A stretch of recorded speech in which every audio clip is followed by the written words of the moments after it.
ससुर जी थे और उनकी 3 बहुएं थी। ध्यान से सुनना। एक ससुर जी थे, उनकी 3 बहुएं थी। ससुर जी को लगा कि बुढ़ापा आए उससे पहले तीर्थ करना चाहिए। बुढ़ापा आए उससे पहले तीर्थ करना चाहिए। तो ससुर जी ने तीनों बहुओं को बुलाया और कहा कि हम तीर्थ करने जा रहे हैं, तुम एक काम करो, 5-5 दाने गेहूं के, एक एक मुट्ठी, 5-5 दाने तो नहीं, एक एक मुट्ठी गेहूं के दाने उन बहुओं को दे दिए कि इनको संभाल के रखना, मैं जब आऊंगा तब तुमसे वापस लूंगा। बड़ी बहू जब ससुर जी चले गए तो बड़ी बहू ने कहा, हम तो सोच रहे थे, क्योंकि पहले तो तीर्थ जाने का मतलब ये था ना, आवे आवे ना भी आवे। आजकल की तरह थोड़ी तीर्थ में कि आज जा रहा हो 2 दिन बाद आ जावे वो। पहला तीर्थ तो तीर्थ ही था। रामेश्वरम चले गए तो कहे नाव पलट गई, वो वहां चले गए तो गंगा सागर, सबरे तीर्थ बार बार गंगा सागर, और गंगा में गंगा पलट गई, वो बड़ा लंबा चौड़ा फाट है वहां, समुद्र जैसी दिखती है गंगा, वहां में नाव पलट गई तो है गो तीर्थ है गो। और केदारनाथ बद्रीनाथ पैदल जा रहे हैं यहीं से, ऋषिकेश से ही। कब पाम खाई में फिसल जाए, कब कौन सा जानवर आए के खा जाए, तो ऐसा तीर्थ था पहले। ऐसे विदा लेके जाते थे जैसे नहीं भी लौटे तो राम राम। तो ससुर ने कहा कि मैं जा रहा हूं और तुम जब वापस आऊंगा तो गेहूं मुझे वापस चाहिए। बोल ठीक। बड़ी बहू को लगा कि हम तो सोच रहे थे जा रहे हैं तो कुछ करके जाएंगे, अब ये बताओ ये गेहूं दे गए, एक मुट्ठी गेहूं में क्या होता है, तुम्हारा वाला, फेंक दिया। दूसरी बहू थोड़ी जो बीच वाली थी, उसको लगा कैसे संभाल के रखूं, एक तो कब तक आएंगे पता नहीं, और कहीं खो जाए तो आके पूछेंगे तो गड़बड़ हो जाएगी। तो उन्होंने पोटली बांधी उसकी, और पोटली बांध के संभाल के रख दी। एक तीसरी बहू थी जो सबसे छोटी थी, उसने दिमाग लड़ाया कि ससुर जी ये गेहूं की पोटली एक मुट्ठी गेहूं दे गए तो साधारण बात तो नहीं होगी, कोई बात तो होगी, और इनको धरे धरे में क्या करूंगे। तो घर के ही बाहर थोड़ा सा खेत था, उसमें उसने डाल दिया। डाले एक मुट्ठी, 1 कट्टा भर के गेहूं हो गए। फिर उसने 1 कट्टा पूरा डाल दिया, पूरे 2-4 बोरी हो गए, और वो 2-4 बोरी फिर डाल दी। महाराज गेहूं के धान लग गए, पूरा आनंद हो गया। अब तो 2-3 साल बाद वो ससुर जी लौट के आए तो सबने उनको आदर किया, सत्कार किया, प्रणाम प्रणाम प्रणाम। ससुर जी को याद था कि हम दे के क्या गए, तो पूछा, बेटियों मैंने तुम्हें वो गेहूं दिए थे, अनाज दिया था, वो कहाँ है, लाओ। बोले, बड़ी बहू ने कहा, पिताजी हमने तो उसको फेंक दिया, अब क्या वो गेहूं को संभाल के रखते, 1 मुट्ठी गेहूं, उसमें क्या होता है। बोले अच्छी बात है। दूसरी बहू से कहा, बेटी तुमने क्या किया। बोले अभी लाई पिताजी। वो गई, वो पोटली ढूंढ ढांड के लाई, बोले ये रहे तुम्हारे गेहूं, ये लो, तेरा तुझको अर्पण। बोले ठीक है। तीसरी से पूछा, बेटी तुमने क्या किया, कहाँ है गेहूं। बोले पिताजी मैं यहां तो नहीं ला सकती वो गेहूं, तुम्हें दिखाने लेके चलूंगी गेहूं कहाँ है। बोले चलो। तो उन्हें गोडाउन में लेके गई, कम से कम 1000 बोरियां गेहूं की उस पूरे गोडाउन में लगी हुई।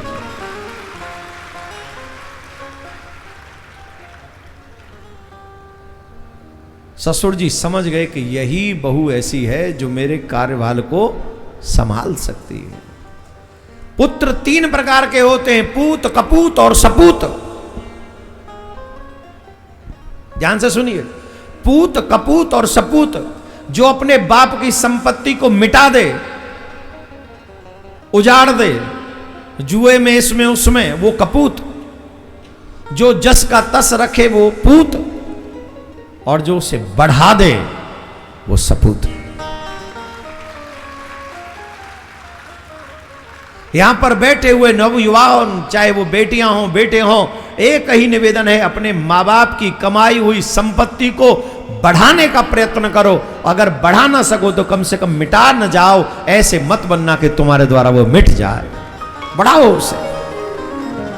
और मिटने के चांस हैं, जो 2 नंबर का कमाते हैं ना वो मिटा सकते हैं। जुआ खेलते हो, जो वो कौन सा शेयर बाजार में लगाते हो, पता नहीं, एक ही दिन में लुढ़क गया, इतना लुढ़केगा ही।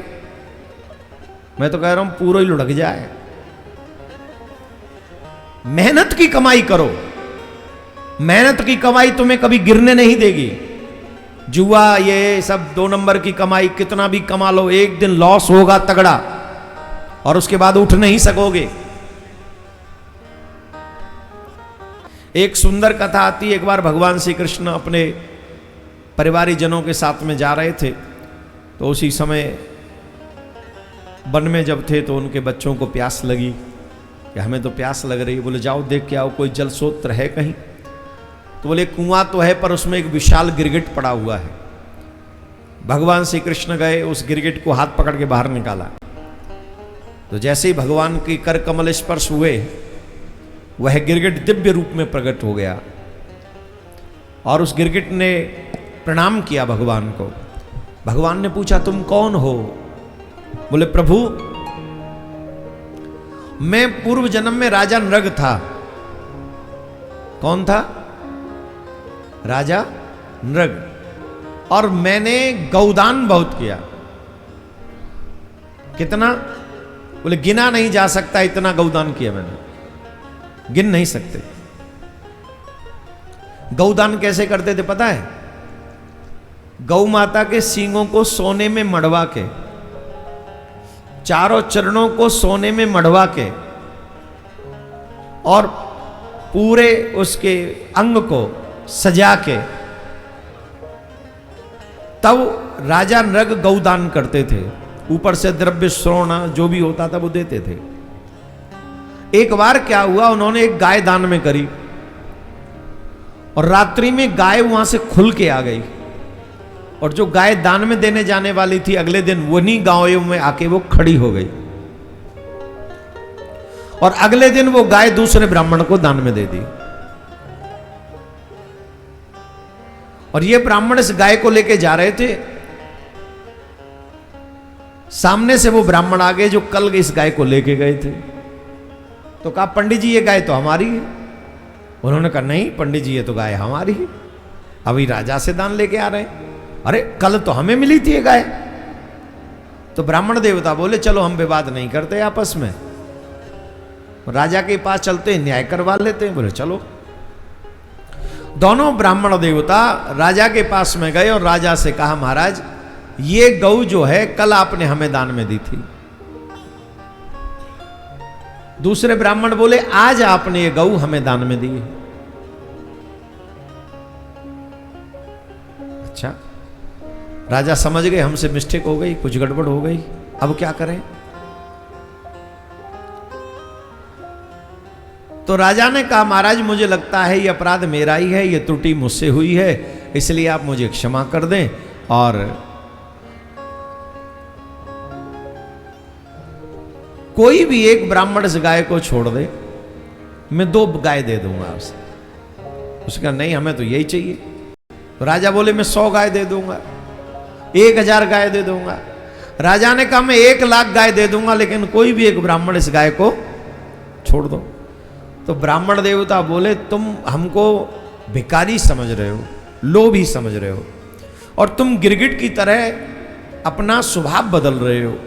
न्याय तुम कर नहीं रहे हो, बल्कि हमें लालच दे रहे हो। तुम गिरगिट की तरह रंग बदल रहे हो, हम तुम्हें शाप देते हैं कि तुम गिरगिट हो जाओ। राजा बोले महाराज भगवान कृष्ण से, उस समय तो हमें ब्राह्मणों का वो शाप बहुत बुरा लगा था कि हमने इतना अनजाने में वो अपराध हुआ, हमने जानबूझ के नहीं किया, फिर भी हमें शाप दे दिया। पर हम ब्राह्मणों की वाणी को कैसे मिथ्या कर सकते थे, तो वो हमें शाप लग गया। उस समय बुरा लगा था, पर आज महाराज बहुत अच्छा लग रहा है। क्यों? बोले आज उसी शाप के कारण आपका दर्शन हो गया। हम तो कहते हैं इतनी गौओं के दान का फल अगर मुक्ति भी होता तो हम मुक्त हो जाते, आपके इतने माधुर्यमय स्वरूप का दर्शन कैसे होता। तो शायद ब्राह्मणों ने हमें साप इसीलिए दिया कि जिससे आपका दर्शन हो जाए। पर यहां पर एक शिक्षा ऐसी भी है, कभी भी दान, एक वस्तु दान की वो 2 बार दान में नहीं देनी चाहिए। कई व्यक्ति बहुत झूठ बोलते हैं दान देने में। हम लोग तो इस फील्ड के हैं, दान लेने वालों में है ना हम लोग, तो हम तो जानते हैं कब कितना झूठ। मैंने अपनी लाइफ में जितना दान के विषय में झूठ सुना है शायद ही किसी ने सुना हो। हम लोग दान देने के लिए भी झूठ बोलते हैं, सिर्फ एक फोटो खिंचवाने के चक्कर में इतना झूठ बोल के निकल जाते हैं। नहीं, अपनी वाणी पर सत्य की स्थापना कीजिए। आप अगर दान नहीं कर सकते हैं तो आपको बोलना भी नहीं चाहिए, कभी मत बोलो। असत्य बोलने से बहुत पाप लगता है और सत्य बोलने से बहुत पुण्य मिलता है। असमर्थ हो तो कहो हम नहीं कर सकते, सामर्थ्यवान हो तो धर्म की रक्षा के लिए एनी हाउ हमको दान करना ही चाहिए। हमारे शास्त्रों में कहा गया है तुम जितना भी कमाते हो, जो लाभ होता है उसका 10% अच्छाई में खर्च करो। अगर आज के जमाने में कह दिया जाए तो लोग कथा सुनना बंद कर देंगे। 1 लाख रुपया कोई कमाता हो महीने में प्रॉफिट का, वो 10,000 दान करेगा कहीं? वो कहेगा 1 लाख ये, अगले महीना 1 लाख और हो जाएंगे तो 2 लाख हो जाएंगे, और 10,000 चले गए तो वो 1,80 हो जाएंगे। वो गणित लगाएगा कि नहीं? लेकिन ऐसा कभी नहीं होना चाहिए। जितना आप अपने हाथों से दीनहीनों की सहायता करते हो, अन्न दान करते हो, वस्त्र दान करते हो, गौ सेवा करते हो, ये सेवा करते हो, वो हजारों गुना वापस तुम्हें और तुम्हारी पीढ़ी को वापस मिलने वाला, हजारों गुना होके उतना नहीं मिलेगा। आपने अभी उदाहरण सुना कि 1 मुट्ठी दाना उस बहू ने पृथ्वी में दिया, होते होते कितना हो गया? 1000 बोरी हो गई उसकी। यही दान का स्वरूप है। और दान का फल अगर आप कुछ न चाहो तो भगवत दर्शन आपको दान के माध्यम से भी हो सकता है। राधे राधे बोलना, जोर से बोलना पड़ेगा।